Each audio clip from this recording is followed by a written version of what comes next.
আদ্রিতের সন্তানের মা হতে চলেছে শুভলক্ষ্মী এবং মোহনা দুজনেই। হ্যালো ভিউয়ার্স, গৃহপ্রবেশ সিরিয়ালের নতুন প্রোমোতে আমরা এমনটাই দেখতে পাই। শিবন্তীকে অ্যাক্সিডেন্টের হাত থেকে বাঁচায় মোহনা, আর মোহনাকে বাড়িতে নিয়ে আসে শিবন্তী। এটা কিছুতেই মেনে নিতে পারে না শুভলক্ষ্মী, কিন্তু শিবন্তী ও আদ্রিতের কথা ভেবে শুভলক্ষ্মী মোহনাকে বাড়ি থেকে বের হতেও বলতে পারে না। অন্যদিকে ঠাম্মির বিবাহবার্ষিকী চলে এসেছে, আর সবাই তো আনন্দ করে বাড়িঘরটাকে সুন্দর করে সাজিয়েছে।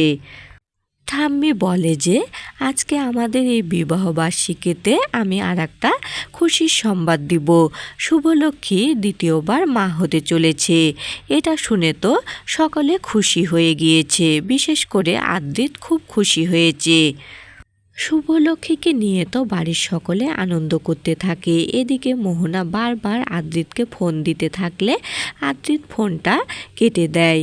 বিরক্ত হয়ে সে এবার ফোনটা নিয়ে মোহনার কাছে চলে আসে আর বলে, মোহনা তুমি কেন আমাদের এই উৎসবের দিনটাতে বারবার ফোন দিচ্ছ, কি হয়েছে তোমার?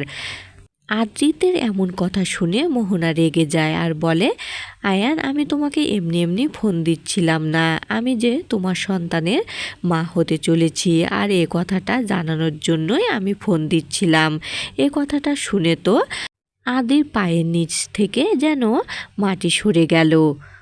অন্যদিকে শুভলক্ষ্মী আদ্রিতকে বাড়িতে না পেয়ে চলে আসে বাইরে আর মোহনার মা হওয়ার বিষয়টি শুনে ফেলে।